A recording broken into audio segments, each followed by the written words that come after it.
नमस्कार, स्वागत है आप सभी का हमारी खास पेशकश में। मैं हूं आपके साथ ज्योति सिंह।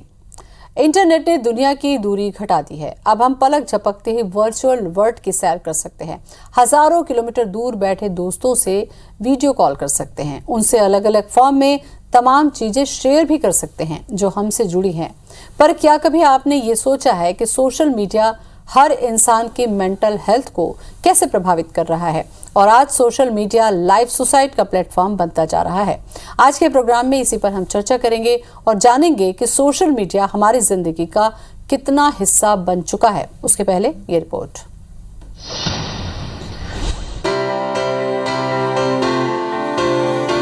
सोशल मीडिया आज हमारे जीवन का अहम हिस्सा बन गया है। फिर चाहे वयस्क हो या किशोर, हर कोई लाइक, कमेंट और शेयर के पोस्ट में उलझा रहता है।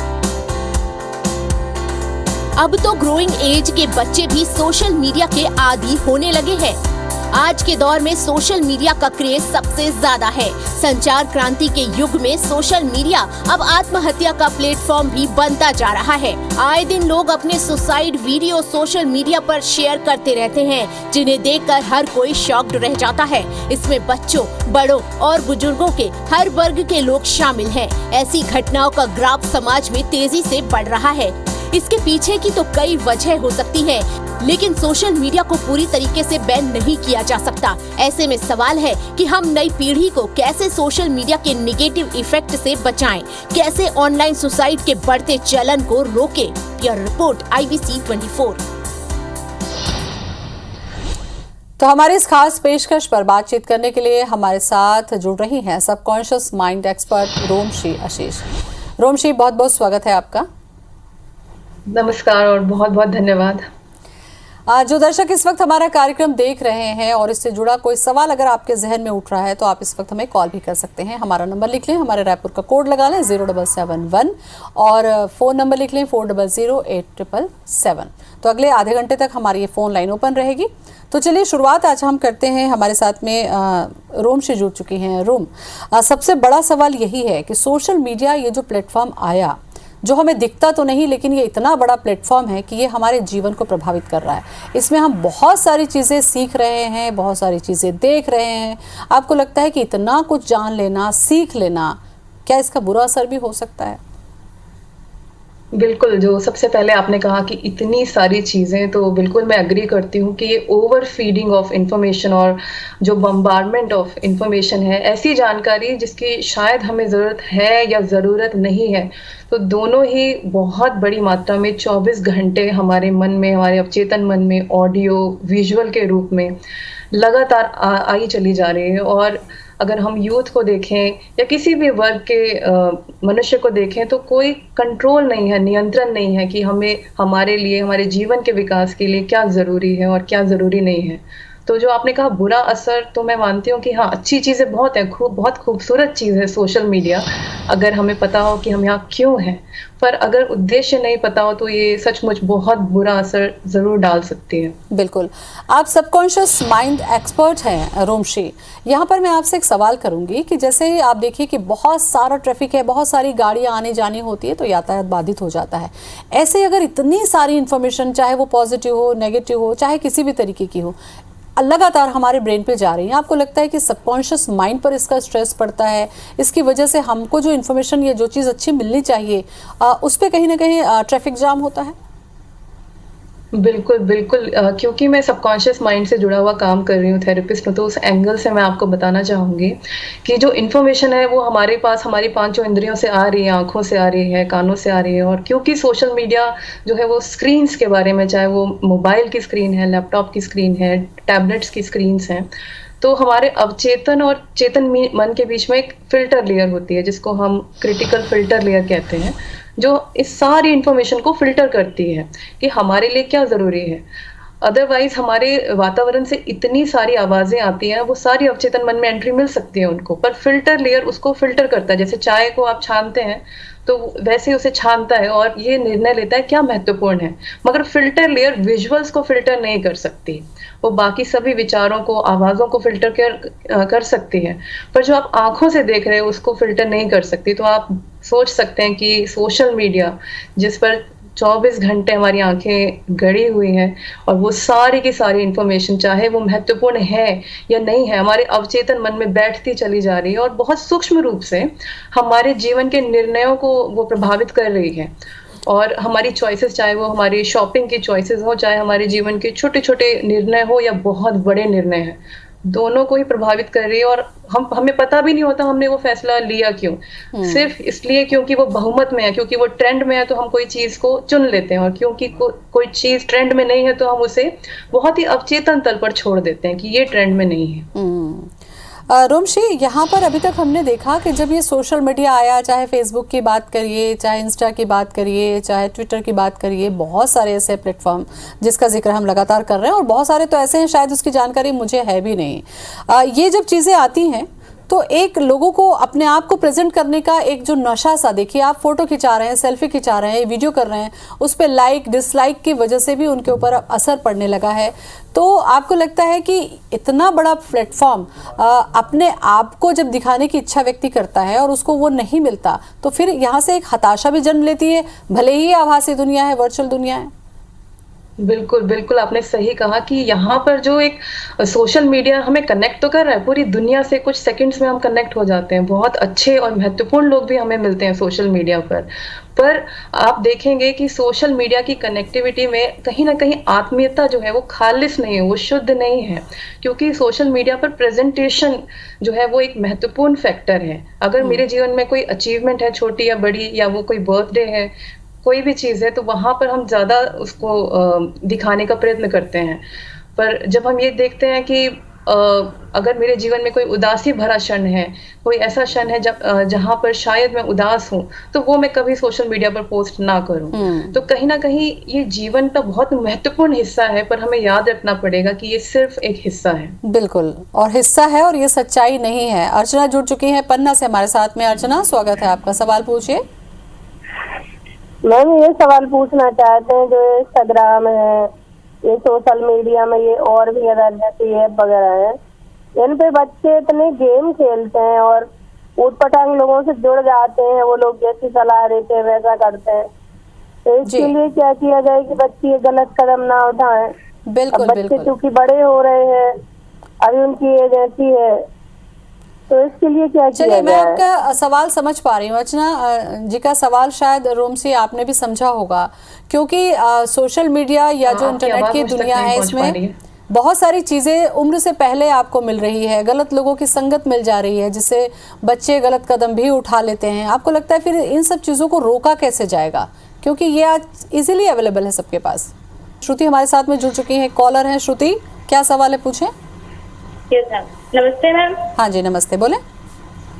मैम, ये बोलना था कि मैं रायपुर से बोल रही हूँ। जो मेरा छोटा भाई है, हाँ। जो 12 साल का है, वो सोशल मीडिया में मैम इतना उसको एडिक्शन हो गया है, घर वाले उसको इतना बोलते हैं, मना करते हैं, फिर भी वो मिसबिहेव करने लग जाता है। वो बुरा मान के वो मैम वहाँ से चले जाता है। तो इसका क्या करें हम? चलिए, ये इसी पर ही हम चर्चा कर रहे हैं। श्रुति, रोमशी, आपने सुना, पहले ही हमने कहा था कि सोशल मीडिया का ये जो प्लेटफॉर्म है वो आपको एडिक्शन दे देता है, नशे की लत के जैसी ये हालत हो जाती है।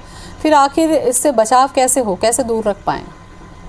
जी, तो आपने जैसे कहा नशे की लत हो जाती है, तो जो सोशल मीडिया का जितना भी ये एडिक्शन है वो इसलिए है क्योंकि इससे कहीं ना कहीं हमारे ब्रेन में एक डोपामाइन करके एक हार्मोन होता है जो रिलीज होता है, और वो एक हैप्पी हार्मोन है, तो हमें कहीं ना कहीं एक सेटिस्फेक्शन मिलती है। तो जहाँ तक बात है हैबिट की, जो कि आजकल बच्चे पैदा होते हैं उनके हाथ में मोबाइल फ़ोन है और उसी के साथ वो ग्रो हो रहे हैं, तो इसमें अगर आप उनको, बच्चों को कहते रहेंगे कि छोड़ दीजिए, उस आदत को बदल दीजिए, तो शायद नहीं हो पाएगा। परिवार को एक एग्जाम्पल सेट करना पड़ेगा। जितने भी लोग हैं, परिवार की यहाँ जिम्मेदारी बनती है कि आप अपनी हैबिट्स को चेंज करें और अपने अंदर परिवर्तन लाएं, क्योंकि बच्चे जो है वो समझाने से नहीं समझते हैं, वो एग्जाम्पल देखकर समझते हैं और सीखते हैं। तो अगर चारों तरफ के लोग सिर्फ मोबाइल ही यूज कर रहे हैं तो बच्चे के लिए एक नॉर्मल कंडीशन है और फिर उसको छोड़ना मुश्किल हो जाएगा। तो इसको हम स्वैप हैबिट्स कहते हैं कि हैबिट्स को चेंज कीजिए, अपनी हैबिट्स को सुबह उठते ही आप कुछ और कीजिए। परिवार में कुछ रिचुअल्स होने चाहिए कि सब लोग मिलकर डांस करें, म्यूजिक सुने, संगीत का आनंद लें, दिन में 1 घंटा ऐसा होना चाहिए कि सब साथ मिलकर एक दूसरे के बारे में बातचीत करें। तो छोटे छोटे रिचुअल्स को आप क्रिएट करें जीवन में परिवार के तल पर, ताकि मोबाइल की जो शक्ति है, जो हमने उसको शक्ति दे दी है, वो धीरे धीरे कहीं और चली जाए। रोमश्री, सबसे अहम जो चर्चा है आज का हमारा वो ये कि ठीक है, सोशल मीडिया का प्लेटफॉर्म सीखने के लिए, देखने के लिए, सारी चीज़ों के लिए वहाँ तक तो समझ में आता है, लेकिन पिछले कुछ दिनों से ये टेंडेंसी देखने को मिल रही है कि बाकायदा फेसबुक लाइव या इंस्टा लाइव या इस तरीके से लाइव जाकर सुसाइड लोग कर रहे हैं, खास करके युवा जो हैं। ऐसे समय में इस प्लेटफॉर्म को सुसाइड के लिए लाइव यूज़ करने के पीछे आखिर ऐसा क्या मेंटल स्टेटस रहता है कि क्यों वो लाइव आत्महत्या करना चाहते हैं? जी, तो ज्योति, ये बहुत ही संवेदनशील टॉपिक है जो आपने लिया है कि लाइव स्ट्रीमिंग ऑफ सुसाइड। तो सबसे पहले तो ये हमें समझने की ज़रूरत है कि सुसाइड है क्या। जैसे हम कहते हैं हार्ट अटैक से किसी की मृत्यु हो गई या कैंसर से किसी की मृत्यु हो गई, वैसे ही हमें समझना पड़ेगा कि सुसाइड एक मृत्यु का कारण है और उसके पीछे कोई मानसिक इलनेस या फिर मानसिक असंतुलन रहा होगा। जैसे अगर एक व्यक्ति को हार्ट अटैक आया है तो कई सारे फैक्टर्स हुए होंगे, हो सकता है उनको डायबिटीज हो या शरीर के कई ऑर्गन्स ऐसे हो जिन्होंने मिलके ऐसे फैक्टर्स क्रिएट किए कि अंदर शारीरिक वीकनेस आ गई और फिर बाहर की किसी घटना से ट्रिगर होकर हार्ट अटैक आया और मृत्यु हुई। तो सिमिलरली हमें सुसाइड को भी वैसे ही देखना है, चाहे वो लाइव स्ट्रीम हुआ है या नहीं। अब बात आती है लाइव स्ट्रीम कोई व्यक्ति क्यों कर रहा है, तो ये तो एक साइकोलॉजिकल ऑटोप्सी की बात है जो कि एक जनरलाइज नहीं किया जा सकता। हर व्यक्ति के जीवन का एक अलग कहानी हो सकती है।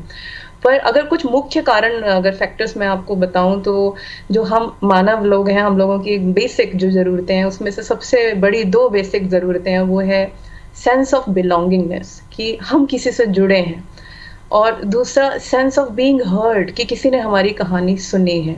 और वो पल जब आप अपने जीवन को खत्म करना चाहते हैं, आप कल्पना कर सकते हैं कि वो पीड़ा कितनी अधिक होगी, वो अवसाद कितना अधिक होगा कि मानव मन फेल हो गया उसको कोप अप करने में और अब वो अंत करना चाहता है। और ऐसे में जो वो पीड़ा है वो स्पिल ओवर हो रही है और कहीं ना कहीं वो अपनी कहानी को किसको बताएं। तो पहले तो सुसाइड नोट लिखे जाते थे, अब सोशल मीडिया आ गया तो स्टेटस पे किसी ने डाल दिया that I am ending my life, I am quitting, और या फिर लाइव ही कर दिया फेसबुक पे आके। तो आप ये देखेंगे कि इसके पीछे और भी कई फैक्टर्स हो सकते हैं, क्योंकि हमने अपने मन को इतना कंडीशन कर लिया कि हर चीज़ दिखाना है हमें, जन्म से लेकर मृत्यु तक हर चीज़ हमें दिखानी है, तो फिर मृत्यु को ना दिखाओ।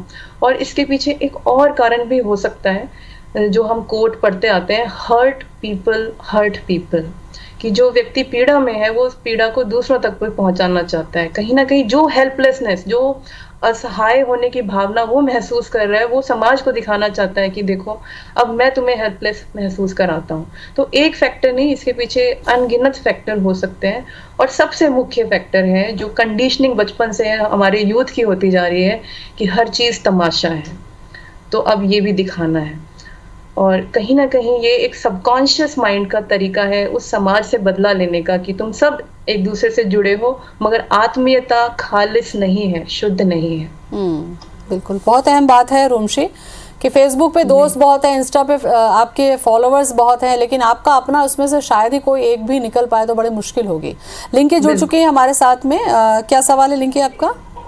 हेलो मैम, नमस्ते। हाँ नमस्ते, मैं लिंकी बोल रही हूँ राजनाथ गांव से। जी बोलें। मैम, मेरा सवाल है कि सोशल मीडिया युवाओं के लिए नकारात्मक रूप से अगर हम लोग देखेंगे तो वो बहुत बुरा इफेक्ट डाल रहा है। ऐसे बहुत से युवा हैं जिनको जो सकारात्मक विचार रखते हुए भी जैसे ही सोशल मीडिया पे जाते हैं और ऐसे मैसेजेस या फिर ऐसे विजुअल्स उनके सामने आते हैं जिसको देख के लगता है कि पूरा जो उनकी मानसिकता होती है वो बदल जाती है, जिसके चलते कई सारी घटनाएं हो जाती हैं जिसको वो नहीं चाहते हैं पर उनके जीवन से ऐसा हो जाता है और ऐसे अवसाद की स्थिति को उत्पन्न करता है। तो मैम, युवाओं के लिए क्या कहेंगे कि उनसे कैसे? बिल्कुल, हम युवाओं के लिए ही लिंकी प्रोग्राम कर रहे हैं और ये नेगेटिविटी की बात शायद इनके सवाल से निकल कर आ रही है कि कई बार देखा जाता है कि इतनी नकारात्मकता, इतनी सारी चीज़ें, एक्सीडेंट की चीज़ें हैं, क्राइम की चीज़ें हैं, मतलब सब तरफ केवल नकारात्मकता ही दिखाई देती है। तो इससे युवाओं को जीवन में असर पड़ता है अवसाद के रूप में। रोम, कैसे इसको हैंडल करें? बिल्कुल, तो इसमें हमें एक आधारभूत, एक फंडामेंटल चीज़ को सभी पूरे समाज को समझने की ज़रूरत है कि आपकी बेसिक आदतें क्या हैं। जब आप सुबह उठते हो, क्या आप अपना बिस्तर साफ करते हो? यहाँ से ये शुरू होती है आदत। या फिर आप मोबाइल फ़ोन में लग जाते हो ये देखने के लिए कि कितने लाइक्स और कितने शेयर्स आए हैं। और इसे अगर आप अवचेतन मन के तल पर देखोगे तो आप अपनी ऊर्जा बाहर की ओर फेंकते जा रहे हो। बाहर ही है प्रवाह आपकी ऊर्जा का, आंतरिक तो है ही नहीं, आप देख ही नहीं रहे हो आप क्या हो, आपका टैलेंट क्या है। आप सुबह उठकर अपने आसपास, अपने इर्द-गिर्द की सराउंडिंग्स और जो 3D में जो लोग दिख रहे हैं, स्क्रीन में तो आपको 2D में लोग दिख रहे हैं, 2 डायमेंशन में लोग दिख रहे हैं, उनको आप बहुत ज़्यादा पावर दे रहे हो। मगर जो 3D में आपको लोग दिख रहे हैं, 3 डायमेंशन यानी आपके आसपास की सराउंडिंग्स में जो लोग आपके आसपास हैं, उनके तरफ आपका कितना फोकस है। ये जो छोटी-छोटी हैबिट्स हैं, यहाँ से शुरू करना पड़ेगा। परिवार में जैसे मैंने पहले भी कहा, छोटे-छोटे रिचुअल लोगों को आनंद पैदा करने वाले, क्योंकि ब्रेन को डोपामाइन चाहिए, हैप्पी हार्मोन्स चाहिए ब्रेन को। अगर आपके परिवार में आपको नहीं मिल रहे, आपके आसपास के जीवन में आपको वो हार्मोन्स, वो हैप्पीनेस, वो आनंद नहीं मिल रहा, तो आप उसको सोशल मीडिया में ढूंढते रहोगे। और सच है कि वहां से आपको कभी पूर्ण आनंद नहीं मिल सकता, क्योंकि वो खोखला है। मैंने बार बार कहा, वो खालिस नहीं है। वो जीवन का महत्वपूर्ण हिस्सा है सोशल मीडिया, पर सिर्फ हिस्सा है। तो यूथ को धीरे धीरे अवेयर होना पड़ेगा कि मुझे अपने बेसिक जीवन में छोटे छोटे रिचुअल्स, छोटे छोटे आदतें डेवलप करनी है जो मुझे आनंद दे। हो सकता है मेरे को नाचना पसंद है तो मैं 1 घंटा नाचूं, हो सकता है मुझे संगीत पसंद है तो मैं गाऊं, हो सकता है मुझे किताब पढ़ना पसंद हो तो मैं किताब पढूं। और जब सोशल मीडिया की ज़रूरत है मुझे उस कला को शेयर करने की या उस अच्छे विचार को शेयर करने की, तभी मैं सोशल मीडिया को इस्तेमाल करूं। या मुझे अच्छी जानकारी चाहिए तभी इस्तेमाल करूं। इसको एक और एग्जांपल से मैं बताना चाहूंगी, बहुत महत्वपूर्ण है क्योंकि ये बताना, ये बिल्कुल वैसा है कि आपके घर का दरवाजा जो है वो सोशल मीडिया मानती हूँ। मैं भी सोशल मीडिया को घर का दरवाजा मानती हूँ। अब मैं दरवाजा तभी खोलूंगी जब कुछ महत्वपूर्ण है बाहर, उसी के लिए खोलूंगी दरवाजा जो महत्वपूर्ण है। और घर से बाहर जाऊंगी तभी जब मेरे लिए कुछ महत्वपूर्ण है। अदरवाइज आपके घर का दरवाजा आप बंद रखते हैं और हर वक्त सोशल मीडिया में लगे रहना वैसा ही है कि आपने घर के खिड़की दरवाजे खोल दिए तो बाहर का तूफान और शोर, कूड़ा कचरा सब निरंतर आता ही रहेगा। काफी तो महत्वपूर्ण बात है, जिम्मेदारी इस दिशा में काम करने की जरूरत होगी और ये वक्त है रोमशी की ये करने की जरूरत अब है, क्योंकि इसका बुरा असर अब दिखने लगा है। एक सवाल इससे जुड़ा, एक महत्वपूर्ण सवाल जो मुझे लगता है रोमशी, वो ये कि सबके पास मोबाइल है, सबके हाथों में मोबाइल है, किसी का किसी पर ध्यान नहीं है। आपको लगता है कि ऐसी टेंडेंसी जब डेवलप होती है कि व्यक्ति अपने आप को खत्म करने तक की स्थिति में जा रहा है, तो क्या उसके कुछ ऐसे सिम्टम्स नहीं होते, उसके बिहेवियर चेंजेस नहीं होते, उसका रूटीन डिस्टर्ब नहीं होता, उसकी बातचीत, उसकी बॉडी लैंग्वेज, क्या इसमें कुछ ऐसा फर्क नहीं आता जिसको नोटिस किया जा सके या उसके अपने उसको नोटिस कर सके? देखिए, जो सुसाइड है उसके एक फैक्टर नहीं, उसके बहुत सारे फैक्टर हो सकते हैं। और सुसाइड प्री मेडिटेटेड हो सकता है, जैसे लाइव स्ट्रीम जो करते हैं वो प्री मेडिटेटेड सुसाइड है। और एक होता है इम्पल्सिव, कि ऐसी कोई इतनी बड़ी घटना घट गई कि आप हैंडल ही नहीं कर पाए। मगर जो प्री मेडिटेटेड है उसके पीछे क्लिनिकल इलनेस हो सकती है, क्लिनिकल डिप्रेशन हो सकता है। इसमें भी अगर आप गहराई में जाएंगे तो आप पाएंगे ज़रूरी नहीं है कि सिर्फ मेंटल इलनेस की वजह से या सिम्टम्स ही हो कुछ कि व्यक्ति उदास रहता है। नहीं, हो सकता है बचपन से लेकर आज तक उसके अंदर सेंस ऑफ लोनलीनेस है या सेंस ऑफ बीइंग अनसपोर्टेड है, कि किसी ने मुझे सपोर्ट नहीं किया। और वो पाइल अप होते होते हो सकता है 30 ईयर या 40 ईयर में कुछ घटना ने ट्रिगर किया जो कि छोटी सी थी। कई बार अखबारों में मैं पढ़ती हूँ कि किसी ने टीवी नहीं देखने दिया इसलिए किसी महिला ने सुसाइड कर लिया या किसी बच्चे ने सुसाइड कर लिया।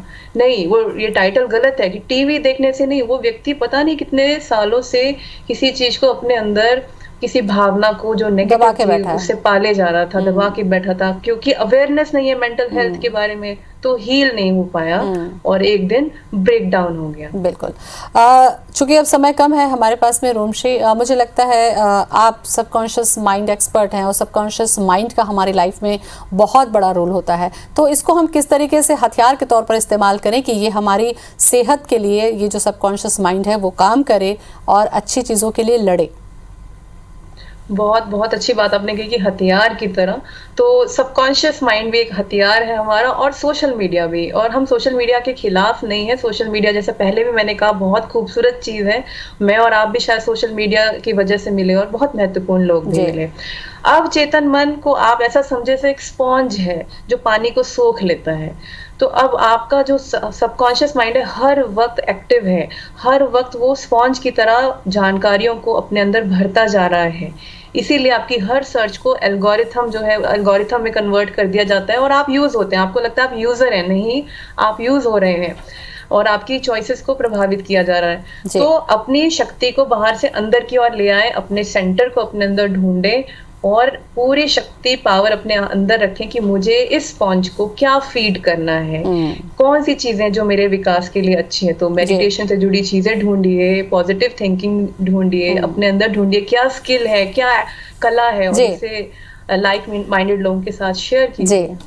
काफ़ी अहम चर्चा मुझे लगता है रोमशी आज हमने की, और बहुत अच्छे टिप्स आपने दिए ताकि सोशल मीडिया के रहते हुए भी हम अपने लिए वक्त निकालें और इस हिस्से को हिस्सा ही रहने दें। बहुत बहुत शुक्रिया आपका।